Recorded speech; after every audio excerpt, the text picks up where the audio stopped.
Over 21% of subjects in this study that participated in this diet ended up having a complete regression of fatty liver disease. And over 92% ended up having improvement or a decrease in their fatty liver. So let's break down what this looks like, because we know that a lower carb approach seems to be very good for a fatty liver. I mean, losing weight in general seems to be very good for a fatty liver, but there's some evidence that points to doing specific kinds of low carb, not just low carb in general, because the kinds of fuels, the kinds of fats, the kinds of proteins we're consuming really influence things a lot. Let's investigate this study so you can apply some of the principles, if not all of them. Today's video is brought to us by Organifi. If you're trying to increase the amount of antioxidants, the amount of polyphenols in your diet, but you have a hard time consuming a lot of fruit because you don't want the sugar, you don't want the carbs, that's okay. Organifi is a red drink. They also have a green drink, but I prefer the red drink because it's like having a bunch of fruit, but with only 2 grams of sugar. So basically what they've done is they've taken concentrated polyphenols and antioxidants from fruit and put it into a really good tasting red drink. Okay, so it's just like the name implies. It's literally a red drink. That link down below will save you 20% off whatever you want to order from them. So if you like greens and you don't get enough greens, you want to get your greens drinks in, well, they have that too. But I'm suggesting the red drink for this particular kind of approach. So again, that link saves you 20% off whatever you choose from their site. Now the cool thing is both their red drink and their green drink have what are called adaptogens in it. They have ashwagandha in it. So it helps you sort of react and level up to the stress a little bit better. So it helps you literally adapt. They're called adaptogens. So a really cool compound. I don't even really consider it a supplement because it's just whole foods. It's just put into a form that doesn't have the sugar. So again, that link is down below in the first line of the description. Check them out after this video. So if we understand the basics of a fatty liver, whenever we have what is called overnutrition, the liver starts to store fat. Okay, overnutrition is when we have too many calories, too much fat, and in a lot of cases, too much in the way of carbohydrates. Now we see a lot of evidence that too much in the way of refined starches, too much in the way of just concentrated carbohydrates really does lead to fatty liver pretty quick, right? It's a large accumulation of fat around the liver. They're called hepatic triglycerides. So this study was published in the journal Medicinal Food, and it did what is called a Spanish low-carb Mediterranean diet. It sounds kind of interesting, right? It's kind of exciting sounding. Now, what's interesting with this diet is they took a traditional lower carb approach, but they really increased the amount of dairy, which is wild, right? Lots of dairy, lots of eggs, things that we would normally think are bad because they would elevate cholesterol, high in myristic acid, things like that. Okay. But then they also had high amounts of things that we know that are good. Lots of olive oil, okay? They had lots of polyphenols coming in through the diet. They had high amounts of fiber, and they had high amounts of poultry, high amounts of fish, and they had a little bit of red meat. So it was like this Mediterranean flair, but focused on a little bit higher fat. So ordinarily with a Mediterranean diet, you see a fair bit of carbohydrates, and that scares people in today's age because we know that having high amounts of carbohydrates coupled with inactivity, that's a big problem, right? So with this, it was really interesting.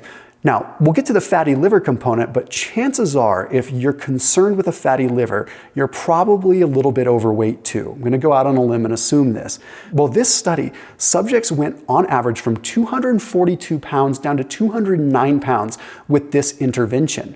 Okay, they had great sustainability, they stuck to the diet, and they didn't feel like they were really dieting, probably because of the satiety of being on such a low-carb, high-fat protocol. Now, like I mentioned in the very beginning, over 21% saw complete regression of their fatty liver. Over 92% saw serious improvements in their fatty liver. Now, the question is does this come from just the general weight loss? Like, does losing weight make it so you lose fat in the liver too? Well, yes, absolutely. But when we overfeed and we have too much fuel, it doesn't just go to the fatty liver, it goes to the abdomen, it goes to the visceral fat. And depending on our genetics and a number of different things, it'll go to all different places, right? And cause all different kinds of problems. So let's look at other data. There was a huge reduction, 232 down to 111 with their serum triglycerides. Whoa, whoa, whoa. 232 to 111 on the triglyceride count. Why is this? Well, it's not uncommon with a lower carb approach to see this kind of drop in triglycerides. Okay, here's what it looks like. Okay, when you go low carb, your insulin levels are lower. Okay, so when your insulin levels are lower, essentially what's happening is you are no longer impeding what is called lipolysis. Okay, lipolysis is the mobilization of fats. Okay, insulin stands in the way of lipolysis. It doesn't mean that insulin's bad, but in this particular case of overfeeding and eating too much, it is. Okay, so if we're not able to liberate the fats and we're not able to break them down, then carbohydrates that we eat end up just circulating as triglycerides. Now, what that means in very human terms is that when you reduce carbohydrate content, even though your triglycerides are still there, they're getting broken down and burned. Now, I will tell you, as someone that looks at this research all day long, this is an astronomical drop. And it probably goes in line with the high polyphenol content of the olive oil, the high monounsaturated fat content coming from olive oil, and a small amount of nuts and seeds and things like that are coming in with this diet. But also, we're probably seeing improvements because of the increases in protein. Now, you're probably wondering, okay, eggs and dairy, is this going to increase my cholesterol?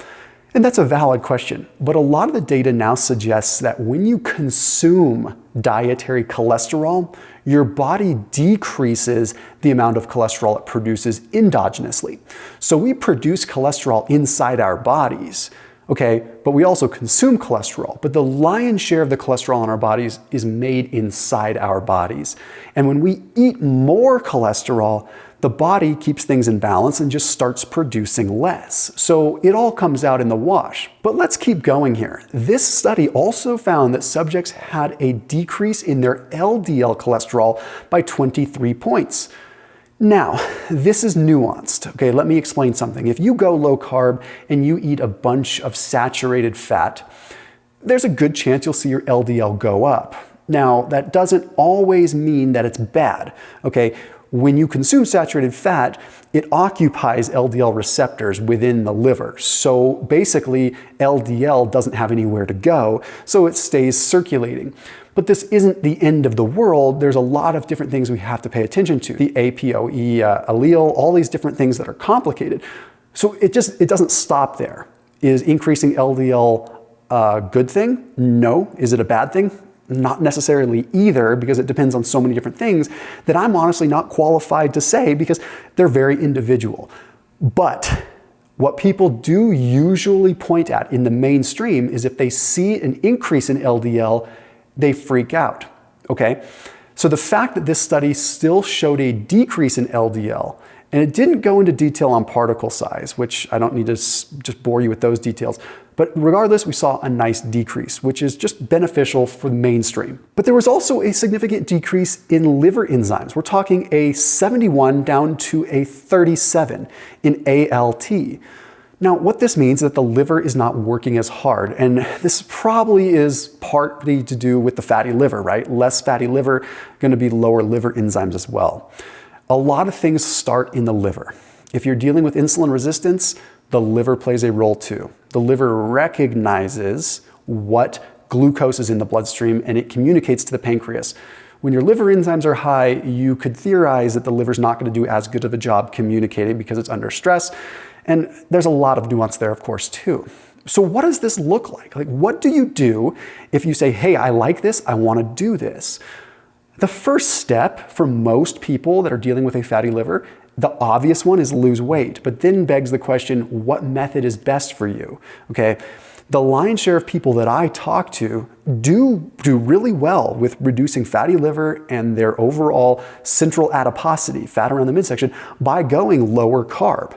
Okay, and it probably has to do with the fact that maybe they're not super active, maybe you're not active, and the carbohydrates coming in are just not getting really utilized because your stores are all topped off. So you probably are a good candidate, but what I don't want you to do is just say, well, I'm gonna jump in, I'm just gonna eliminate carbs, and I'm gonna eat the same way I have been eating. I'm gonna just eat processed cheese, processed food, a bunch of nuts, a bunch of seeds, a bunch of high calorie stuff, and not really pay any attention to polyphenol content. So I want you to put the protein at the forefront of everything that you're doing. I want you to focus on being able to add your fats from olive oil, from avocados, from avocado oil, from straight up whole olives, from macadamia nuts, things like that. Don't be afraid of saturated fat, but put your mono and polyunsaturated fats first. Get the veggies in, don't be afraid of a little bit of fruit, and ultimately keep the refined starches low and do these like 10-minute walks, okay? Try to do 3 to 5 10-minute walks per day to keep things liberated, because if you're mobilizing and consuming fats, you wanna be moving and liberating and keeping those fats circulating so that you burn them so that those triglycerides continue to come down, as do your hepatic liver triglycerides, i.e. liver fat. So interesting stuff with this new diet. I'll see you tomorrow.